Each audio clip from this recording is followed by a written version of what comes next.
In 2010, China became the largest exporter in the world. But with the increased popularity of smartphones, tablets, and other gadgets, China has also become a major importer of electronic waste. Much of the world's old electronics end up in family-run workshops in China. But as the country's wealth grows, it's not just foreigners adding to the stockpile of e-waste. Did you ever wonder what happens to your old computer or TV when you throw it away?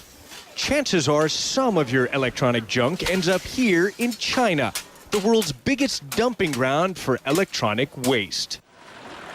Electronic waste, or e-waste, arrives by the truckload to a southeastern Chinese town called Guiyu, where locals are experts at ripping apart electronic trash. There are e-waste disposal businesses here on nearly every street. And in mom-and-pop operations like this, workers rip apart the appliances and pull out the most valuable elements and components for resale to future manufacturers. They worked fast, identifying and sorting plastic with the help of a flame. The women here tell us all the trash is foreign, even though Chinese law bans the import of electronic waste. The most valuable electronic guts, like circuit boards, are separated and the rest treated like some giant plastic harvest. Workers take piles of plastic chips and mix them into what looks like a synthetic stew. The men here say this plastic will be resold to the company Foxconn, which makes parts for Apple's iPhone. Guiyu may be one of the world's largest informal recycling operations for e-waste, but it is dirty, dangerous work. When recycling is done in primitive ways, like what we have seen here in China with the electronic waste, it is hugely devastating for the local environment. Greenpeace says the water and air in Guiyu is terribly polluted. I am walking on flat screens. These come from laptops or from computer monitors or video TV screens, and they can contain a highly toxic chemical, mercury. And you can see how those chemicals could then seep into the environment and even into the food supply of nearby livestock. Locals insist it's cleaner here than it used to be. When my family moved here 6 years ago, this place was flooded with trash. But now it's much better. The authorities cracked down pretty hard and banned people from burning plastic. But talk to someone who doesn't rely on e-waste to make a living, and you get a very different story. Do you guys drink the water here? These migrant farmers say they don't dare drink the water, and one of them has a shocking admission. It might not sound nice, but we refuse to eat this rice that we plant because of all the pollution. We don't know who ends up eating this rice. Workers here complain their business has been hurt by a crackdown on e-garbage smuggled in from the U.S., Europe, and other Asian countries. But as Chinese consumers become more wealthy, the country is increasingly generating its own electronic waste. That puts new pressure on China, as well as the rest of the world, to figure out a cleaner, safer way to dispose of all this Today, everywhere we go, we are surrounded by plastic. We drink from it, eat from it, wear it, and use it in almost every part of our daily lives. This miraculous invention and its evolution have created a new era of cheap, convenient, and disposable products that have transformed the way we live. And it's hard to imagine what we would do without them. Plastics is too firmly embedded in modern life. But plastic is unlike any other substance on Earth for one very specific reason. It never goes away. Because plastic is such a perfect creation, it's virtually indestructible, which means that almost every molecule of plastic ever created is still somewhere on this planet. So if it never deteriorates, where does it go?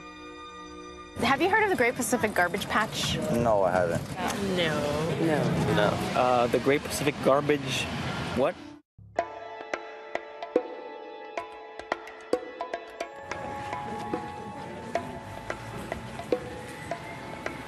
Right now we are in a private airport in Honolulu, and we are about to get on board and fly 4 hours on a private charter flight to Midway Atoll right here, which is literally in the middle of the Pacific Ocean, a midway point from the west coast of the US and the east coast of Japan. Only one government plane flies out there every couple of weeks, carrying supplies along with researchers and maintenance workers. I feel like I'm in a dark sauna. No cars are allowed here, so transportation is by foot or golf cart. As we drove to our accommodations, I realized right away that getting around this place is harder than it seems. There are birds everywhere. We're trying to dodge them in the dark. Whoa!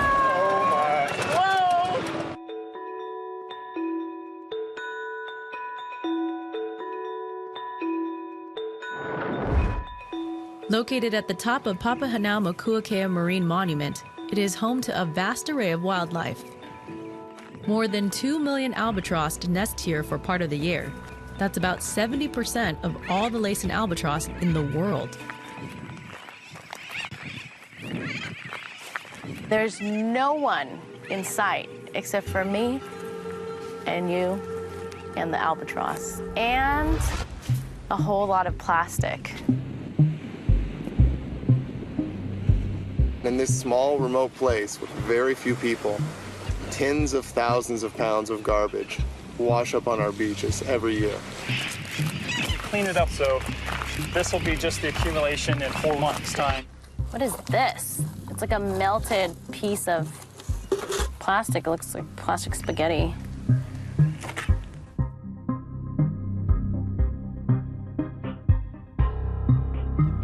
What the heck is a computer monitor doing floating in the ocean in the middle of the Pacific? Check it out. It's got Korean writing on it. And mixed into all of this stuff is bird feathers and bird bones. We've seen debris that comes from North America, from Asia, from lighters to bottle caps to propane tanks to truck tires. I can't move it. That garbage is coming from the big population centers of the world, and it is definitely collecting here in the middle of the Pacific.